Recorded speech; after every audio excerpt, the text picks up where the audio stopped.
The steam from the kitchen hit Maya Bishop's face the moment she pushed through the swinging door.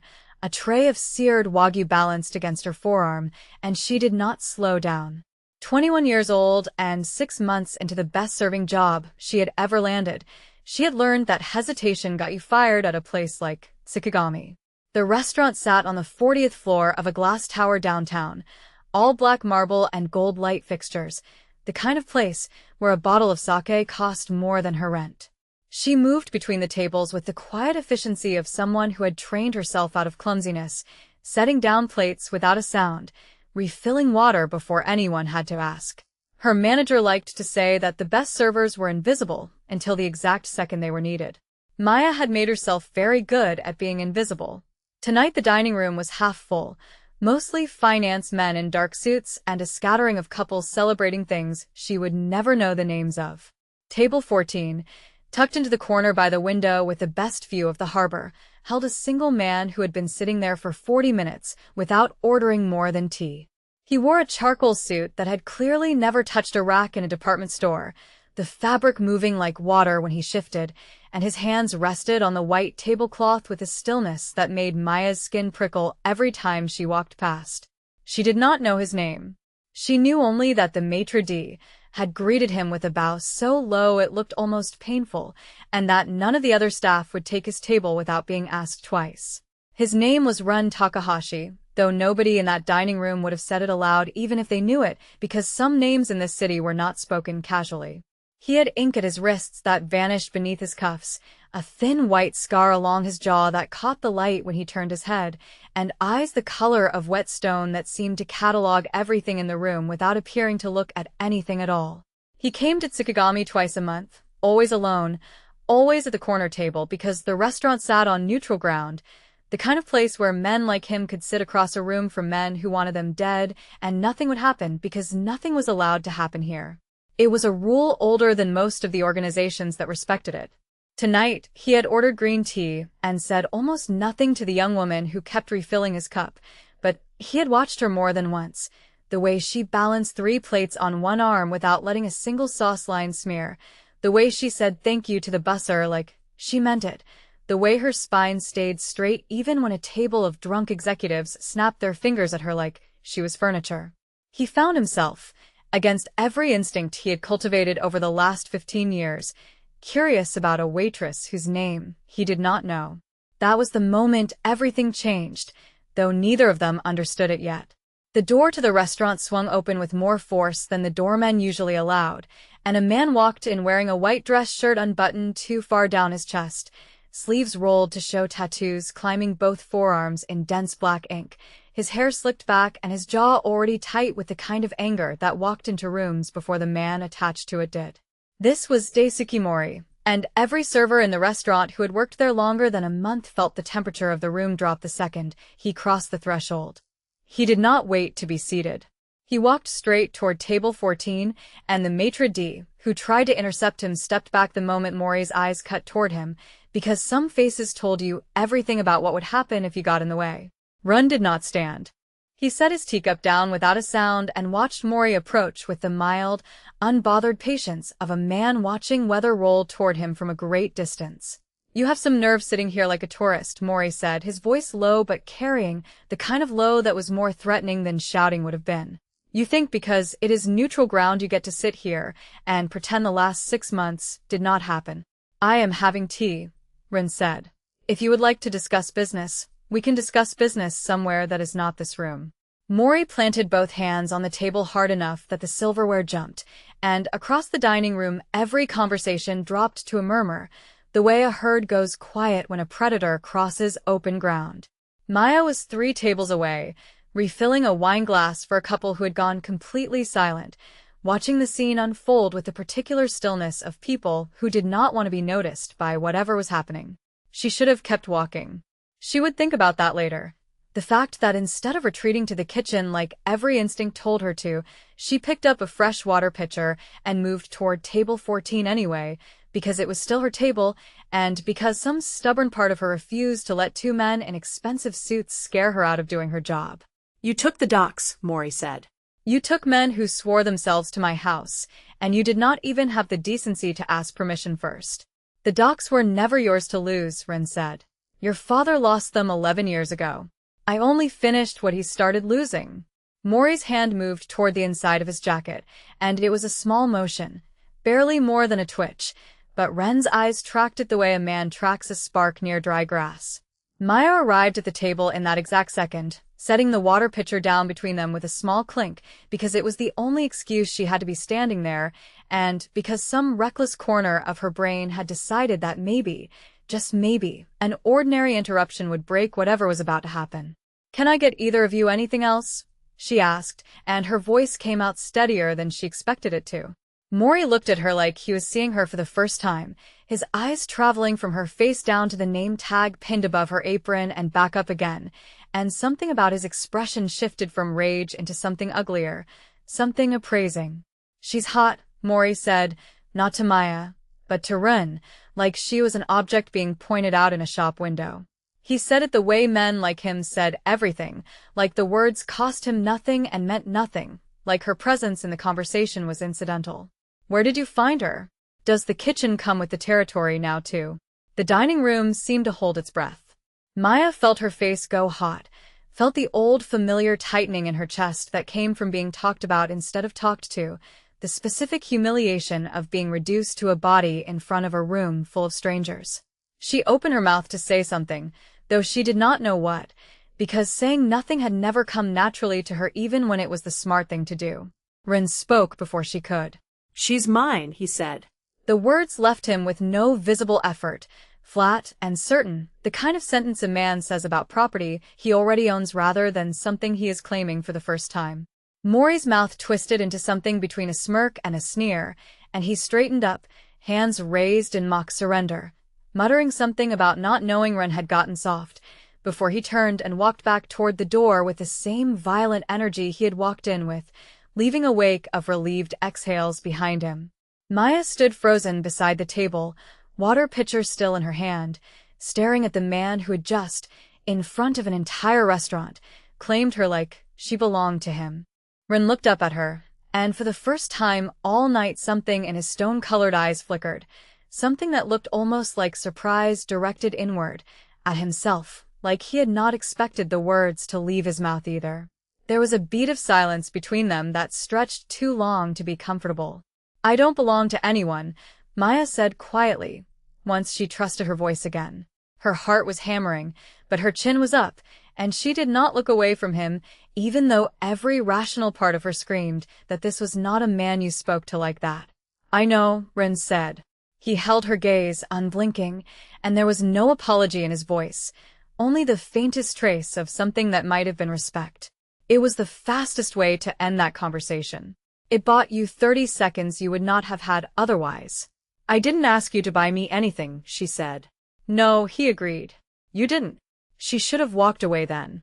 Instead, she found herself asking, low enough that only he could hear it, whether the man who had just walked out the door was going to come back with more than words next time. Ren considered the question for a moment before answering, and something in the honesty of his answer, the fact that he did not lie to make her feel safer, made her stomach drop in a way she did not have a name for yet. Probably, he said.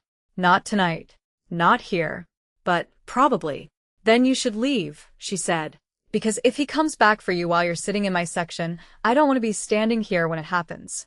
That is not how these things work, Ren said, and for the first time something that might have been the shadow of a smile crossed his face. But he stood, set several bills on the table that were more than enough to cover a check he had barely touched, and before he left he paused, close enough that she caught the note of cedar and something like distant smoke clinging to his jacket, close enough that she felt the warmth radiating off him, even though he did not touch her. What's your name? He asked. Maya, she said, before she could decide whether telling him was a good idea. He said it once, testing the shape of it, and it did not sound like the way anyone else said her name. It sounded deliberate, like he was filing it away somewhere he did not file things carelessly. I'll see you again, Maya, he said, and then he was gone, moving through the restaurant with the unhurried, dangerous grace of a man who had never once in his life needed to walk quickly to get where he was going. That was the moment everything changed. She would think about that later, standing in the kitchen with her back against the walk-in cooler, breathing like she had just run 6 blocks, wondering why her hands would not stop shaking and why some traitorous part of her chest had gone warm instead of cold when he said her name. He did not come back the next week. She told herself she was not disappointed, and she was mostly successful at believing it. 2 weeks after that, she was closing out a table near midnight when the restaurant's back door alarm went off, a sharp electronic shriek that sent the kitchen staff into a scramble, and by the time she came around the corner to see what had happened, there were 3 men in dark clothing standing in the alley entrance that connected to the loading dock, and none of them looked like they had wandered in by accident. She recognized one of them from that first night, one of Maury's men, the one with a shaved head and a python tattoo curling up his neck.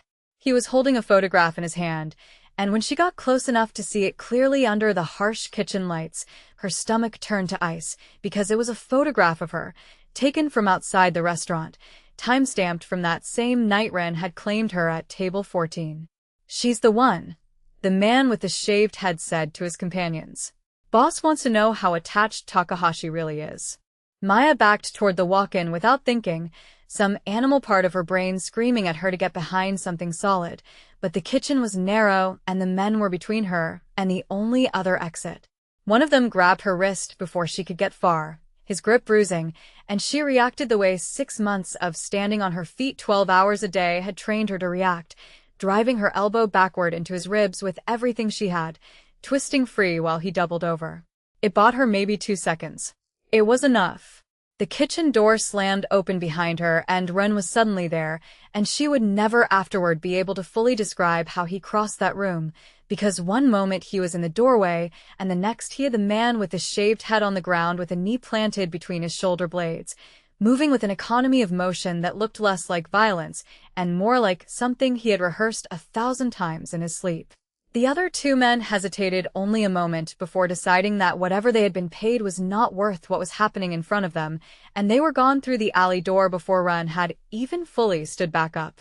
He turned to her immediately, his eyes moving over her face and arms with a clinical thoroughness that had nothing to do with attraction and everything to do with checking for injury, though she could see the effort it cost him to keep his voice level when he finally spoke. "Are you hurt?" he asked. "I'm fine," she said, though her voice shook on the second word. "My wrist." He grabbed my wrist. "I'm fine, though." Ren's jaw tightened at that, something dark and controlled moving behind his eyes, but he did not touch her, did not reach for the wrist she was cradling against her chest, only stood close enough that she could feel the heat coming off him, close enough that the cedar and smoke smell of him was the only thing keeping the panic from swallowing her whole. "This is my fault," he said. "What I said that night. It put a target on you that should never have existed. You could have just said nothing," she snapped, adrenaline making her sharper than she meant to be. "You could have let him call me hot and walked away, and none of this would be happening right now." "I could have," Ren agreed. "I didn't. I don't entirely know why." That admission, quiet and unguarded, did more to calm her than any reassurance could have. She studied his face in the fluorescent kitchen light, the scar along his jaw, the stillness that had unsettled her the first night and now, strangely, felt like the only steady thing in a room that had just tried to fall apart. She realized she was not afraid of him. She was afraid of what had walked in behind him, and some new and unwelcome part of her understood that those were 2 very different things. "I need you to leave the city for a few days," Ren said. "Somewhere he does not know to look." "I have a job," she said. "I have rent. I don't get to just disappear because some man decided I'm collateral in whatever war you 2 are having. I will cover both," he said simply, like it was the most obvious solution in the world, and when she opened her mouth to argue, he held up a hand, not unkindly. "This is not charity. It is consequence. I created the danger. I will absorb the cost of it." She wanted to refuse on principle. She almost did. But the memory of the man's grip on her wrist was still fresh enough to make her hands tremble, and something in her recognized that pride was a luxury she could not currently afford, and so, against every instinct that told her not to trust a man who moved through violence the way other people moved through small talk, she agreed to let him take her somewhere safer for the night, telling herself it was only until things settled. Telling herself it did not mean anything. He took her to an apartment on the 18th floor of a building with no name on the awning, all clean lines and quiet, expensive silence, the kind of place that did not advertise what it was because the people who needed to find it already knew. He made tea without asking if she wanted any, and she watched him move around the kitchen with the same economical precision he had used to put a man on the ground 20 minutes earlier, and she found herself unable to reconcile the two versions of him standing in front of her. "Tell me about him," she said, once the tea was poured and they were sitting across from each other at a small table by the window. Maury. What did he mean about the docks? His father ran the Western shipping lanes for almost 20 years, Rin said. Maury inherited them when his father died, but he inherited nothing else, not the discipline, not the patience, not the respect his father had earned. He lost half his territory in 18 months through arrogance. I took what he could not hold because if I had not, someone worse would have. And now he wants revenge, she said. He wants to prove he is not weak, Rin said. Those are different things, and the difference is why he is dangerous. A man seeking revenge is predictable. A man trying to prove something to himself will do anything. She turned her teacup slowly between her hands, watching him in the low light. Why did you come back for me tonight? She asked. You could have sent someone. You didn't have to be the one standing in that kitchen. Rin was quiet for a long moment, long enough that she thought he might not answer at all, and when he finally spoke his voice had lost some of its usual flatness, replaced by something rawer underneath. 11 years ago, he said, there was a woman named Hannah. She worked as a translator for one of my father's associates. I was young enough to still believe I could keep the two halves of my life separate, the part that loved her and the part that killed for a living. I told myself I could protect her by keeping her uninformed. I was wrong. She was killed in a dispute that had nothing to do with her and everything to do with me, because the men who wanted to hurt me understood that the fastest way to reach me was through the person I refused to admit I loved. I have not made that mistake since. I do not let people close enough to become leverage. Tonight, standing in that kitchen, I broke a rule I built my entire life around, because I could not make myself stay in the dining room while you were in danger a floor below me. Maya sat very still, absorbing the weight of what he had just handed her, understanding that this was not a story he told easily or often. I'm sorry, she said quietly. About Hannah. It was a long time ago, he said, though the tightness around his eyes suggested it did not feel that way to him. I am telling you because you deserve to understand what you are standing near. This is not a world that forgives softness. If you stay close to me, even for a few days, you become part of a story that does not end gently very often. I'm not asking you to protect me from that truth, she said. I've been taking care of myself a long time before you walked into my section. I just need you to be honest with me, not careful with me. Those aren't the same thing. Something shifted in his expression then, something that looked almost like relief, like he had been braced for her to run and was still recalibrating to the fact that she had not. I can do honest, he said. The days that followed blurred together in a way that unsettled her, because they did not feel like hiding, they felt like living, strange as that was to admit. He taught her to recognize the sound of a safety clicking off 2 rooms away, not because he wanted her armed but because he wanted her aware, and she found she was a quicker study than either of them expected. She told him about growing up in a house 2 streets over from the restaurant district, about putting herself through 2 years of community college waiting tables at night, about a mother who worked double shifts at a hospital and a father who had left before Maya turned 7, about the particular exhaustion of being underestimated by every customer who assumed a black waitress in a fine dining room was there because she had no better options rather than because she was building toward something. He listened the way he did everything else, completely, without interrupting, and when she finished he said simply that she was the least helpless person he had met in years, and something about the plainness of the compliment landed harder than flattery ever could have. On the 3rd night, an associate of his called with word that Maury had moved men into the neighborhood surrounding the restaurant, watching for her to return to work, and Ren's face went carefully blank in the way she had already learned meant he was furious and controlling it with effort. He is trying to draw me out into open ground, Ren said. He knows I will not let him touch you. He is using that. Then don't let him use it, she said. Use it back. Let him think he's got the upper hand, and then take it from him. Ren studied her for a long moment, something calculating moving behind his eyes that had nothing to do with violence and everything to do with genuine consideration. Explain, he said. He wants a reaction. Give him one that isn't the one he's expecting. Let me go back to work like normal. Publicly. He'll think you've backed off, that you're keeping your distance to protect me, and while he's busy watching the restaurant for you to show up and defend me, you go after whatever he actually cares about protecting. That puts you directly in his sight line, Ren said, his voice sharp with something close to alarm, a tone she had not heard from him before. I've been in his sight line since the night he called me hot in front of a room full of strangers, she said. At least this way it's on my terms instead of his. He did not like it. She could see the argument working behind his jaw, the tightness of a man used to controlling every variable in a room being asked to hand control to someone else entirely. But he also did not tell her no, and something about that, about him trusting her judgment even when every protective instinct in him was screaming against it, settled something in her chest she had not realized was still unsettled. She went back to work 3 nights later. The restaurant welcomed her back with the particular relief of an establishment that had heard rumors but not details, and she moved through her shift with deliberate, visible normalcy, laughing at a table's joke a little too loudly, letting herself be seen by whoever might be watching from across the street.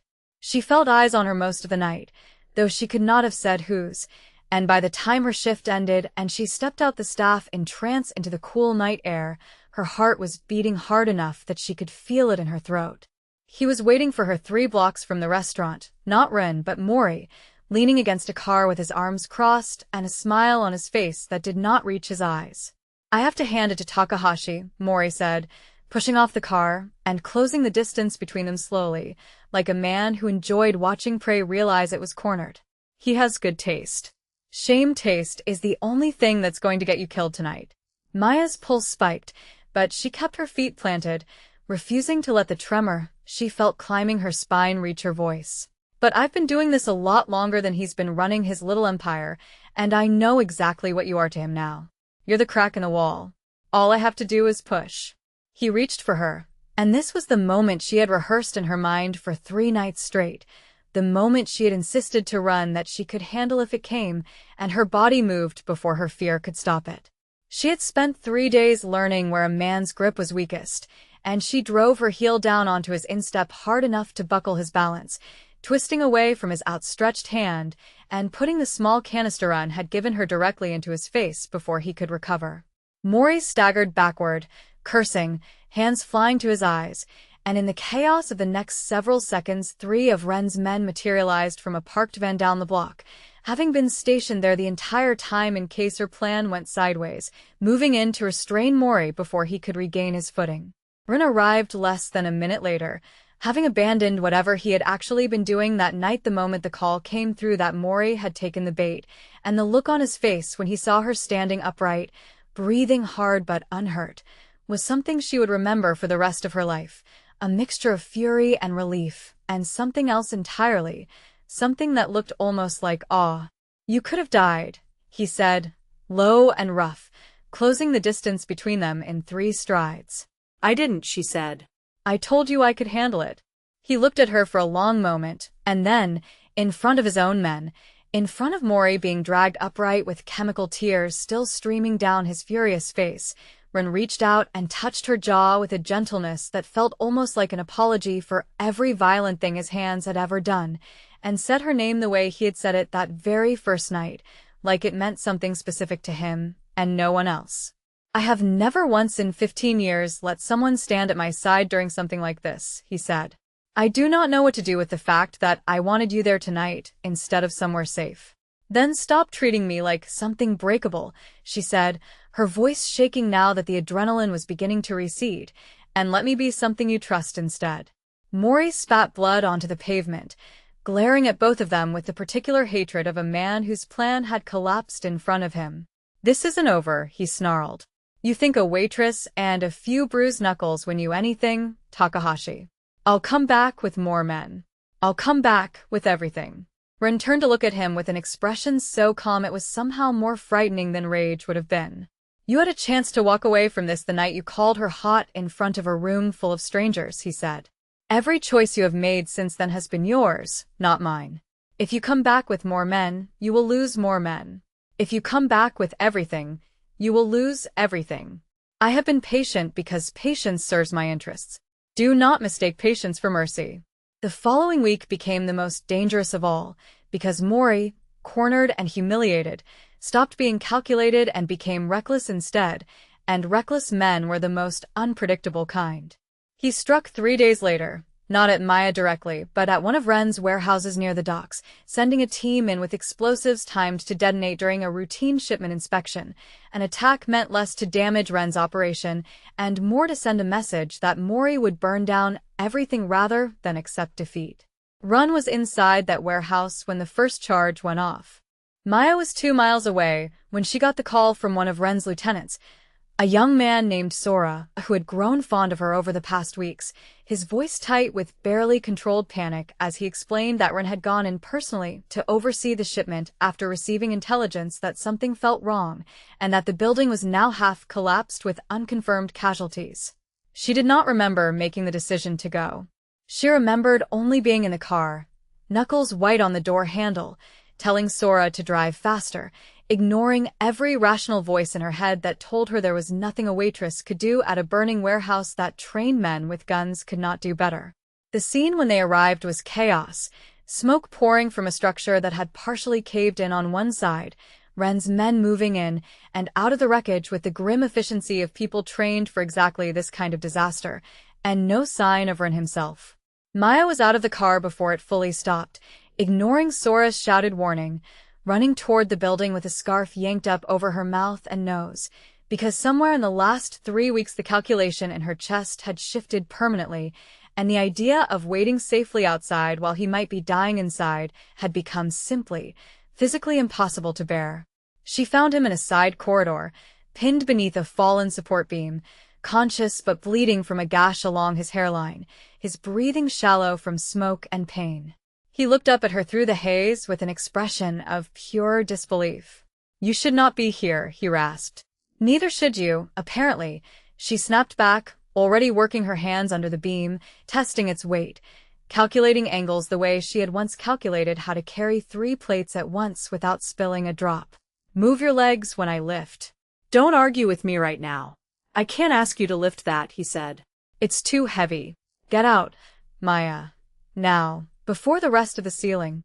I'm not asking your permission, she said, and she braced her back against the wall behind her, wedged her shoulder beneath the beam at the angle that gave her the most leverage, and pushed with everything 3 years of carrying overloaded trays and standing 12-hour shifts had built into her body.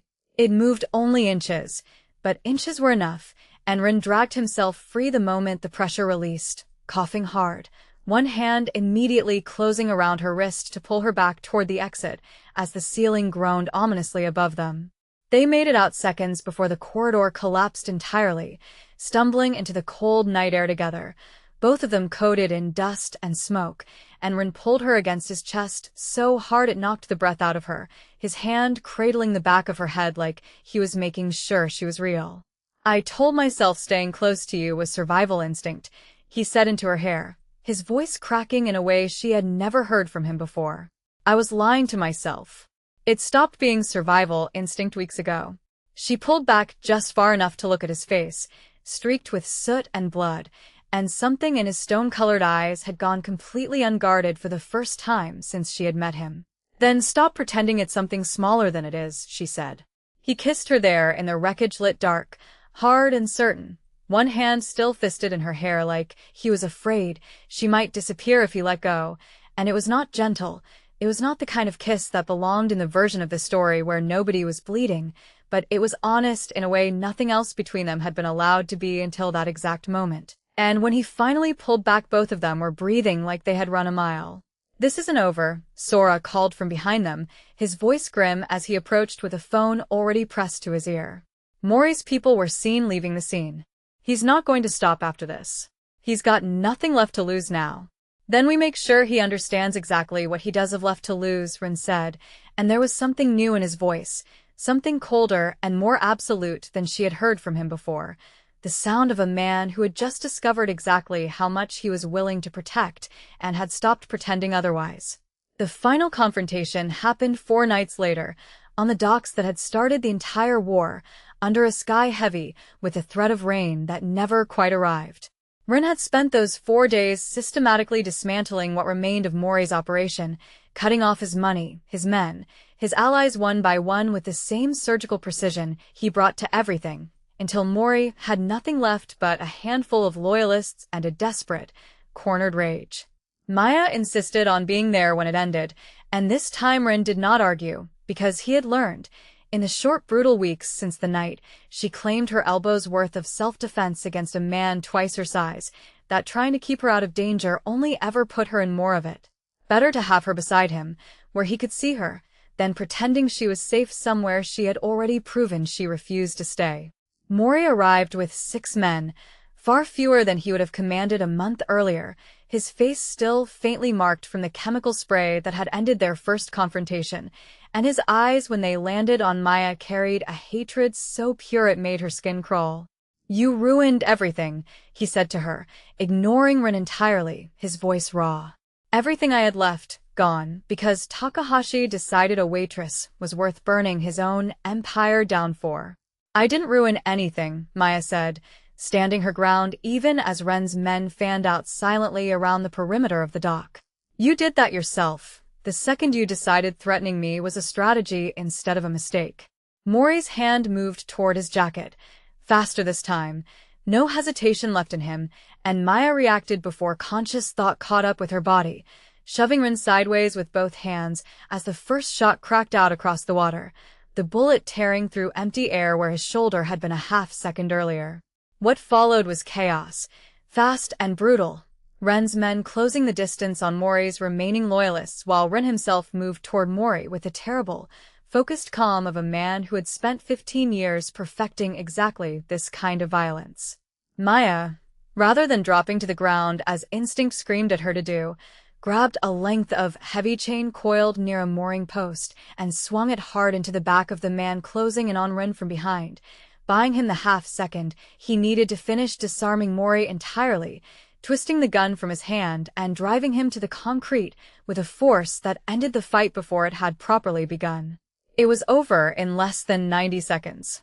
Mori lay pinned beneath Ren's knee, breathing hard, defeated in every sense that mattered, and Rin looked up to find Maya standing over the man she had struck with the chain, chest heaving, eyes fierce and clear, entirely unbroken by what had just happened.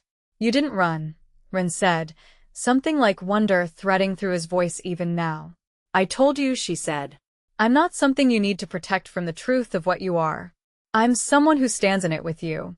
Mori was dealt with in the manner these things were always dealt with in that world, quietly, permanently, in a way the story did not need to linger on, because the danger it represented was the only part that mattered, and the danger, finally, was over. What remained afterward was not a wedding, not a declaration shouted into the night, but something quieter and more permanent than either of those things could have been. Weeks later, in the apartment on the 18th floor that had stopped feeling like a safe house and started feeling like something closer to home, Rin stood at the window watching the harbor lights while Maya sat curled on the couch behind him, a mug of tea warming her hands, and he turned to look at her with an expression that had lost every trace of the careful stillness that once defined him. "I built my entire life around the idea that loving someone in this world was a liability I could not afford," he said. "I have spent 15 years making sure no one got close enough to become a weapon against me."